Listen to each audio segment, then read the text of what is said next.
You've talked about movements needing a devil to try to destroy more than a God to serve. One of the hot button issues in the UK at the moment is Islam, which I think has become a devil for many Christians and non-Christians. Do you have any thoughts on that? Of course. You know, there is no question, especially after 9/11, that the Muslims have become the devil for us, that need to be destroyed. The very phrase, the devil that needs to be destroyed, comes from a book by Eric Hoffer called The True Believer, in which he says a movement can exist without a God. Many have. Communism, fascism, no God. You can have a movement without a God, but never without a devil to be destroyed. And here in the United Kingdom, we are making the Muslim people the devil. Now, are there Muslims that speak like the devil? There sure are. I mean, the press loves to get these statements. We are going to destroy Christianity. We are going to take over Britain. It's only a matter of time. You know, but there are Christians who talk about it. I mean, that triumphalism. We're going to take over the nations. You're big in this country on Jesus marches, you know.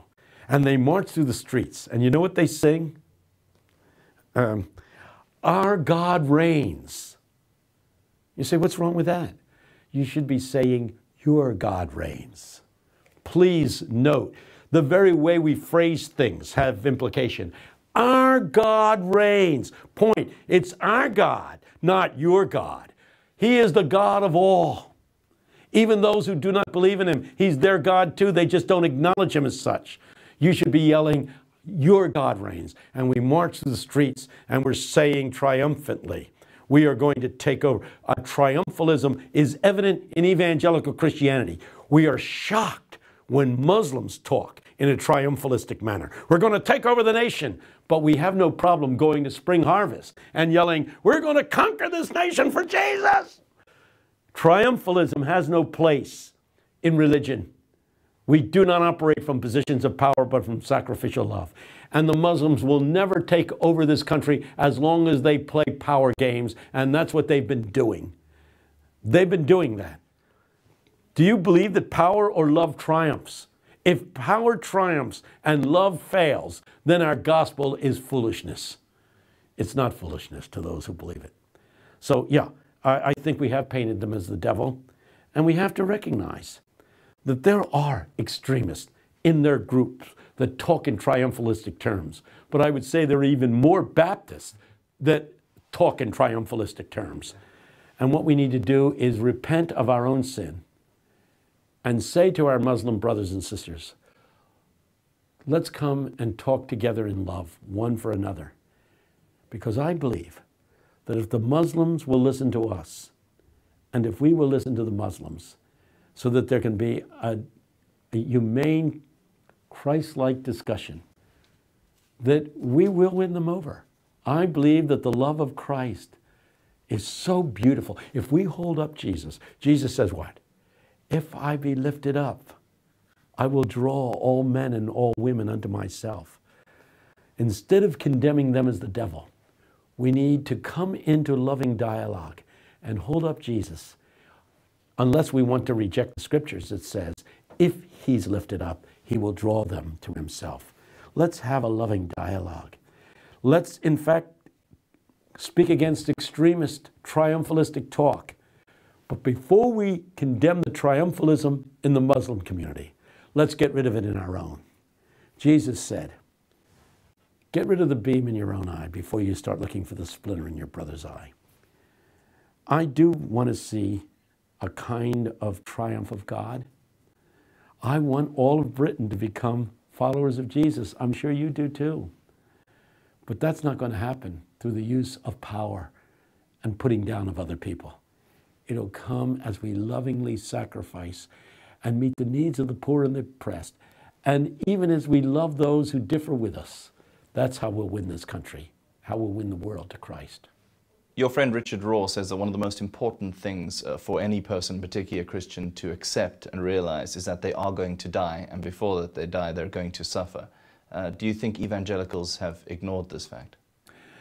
we have, I think that we have created this image that, especially as certain forms of Pentecostalism have permeated our churches. Note, I think that Pentecostalism may be one of the most wonderful things that's happened to Christianity in the last 100 years. It's just about 100 years old, just a little more, having started in California at Azusa Pacific prayer meeting. But there are certain forms of Pentecostalism. I hear it on Christian radio here in this country, as American Pentecostal preachers preach a prosperity theology, preach a theology that says, if you're into Jesus, you're going to be healed. As a matter of fact, I know of a prominent pastor in Argentina, perhaps one of the most prominent, who wouldn't let his wife go to church after she got cancer. Because if you're a Christian, you're never supposed to get sick. That Jesus is supposed to heal you. So as this woman is suffering and dying of cancer, she's kept away from the church that should be loving her and nurturing her through this ordeal into death. She had to die in aloneness. I mean, if Jesus heals every sickness, the logical conclusion of this is that nobody ever dies. Sooner or later, you're going to get sick and die. They're going to drop you in a hole, throw dirt in your face, and go back to the church and eat potato salad, as sure as I am here. The truth is that Richard Rohr is saying something that the church needs to know. The question is not, how do we avoid suffering and death? How do we triumph over suffering and death? When I condemn triumphalism, I didn't mean that kind of triumphalism, where we can look at the sufferings of life and at death itself and say, death, where is your sting? Grave, where is your victory? Note, the New Testament never paints death in pleasant terms, always in ugly terms. I remember, philosophically, when I was taking a course in my first year at the university, that I was asked to compare Jesus facing death with Socrates facing death. Socrates, when given the cup of poison, insists on drinking it. And they're all pleading him, don't do it, don't do it. He drinks it. And he explains why he does it with great aplomb and great peacefulness. Jesus in the garden. If it be possible, take this cup from me.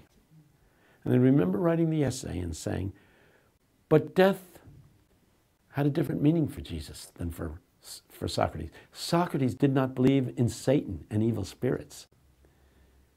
Jesus knew that when you die, you go through a valley of shadow of darkness. It's a struggle. It's a painful struggle to come to grips with your own death and to endure the sufferings that lead to death. But through Christ, we have the strength to be more than conquerors. That's the good news of the gospel.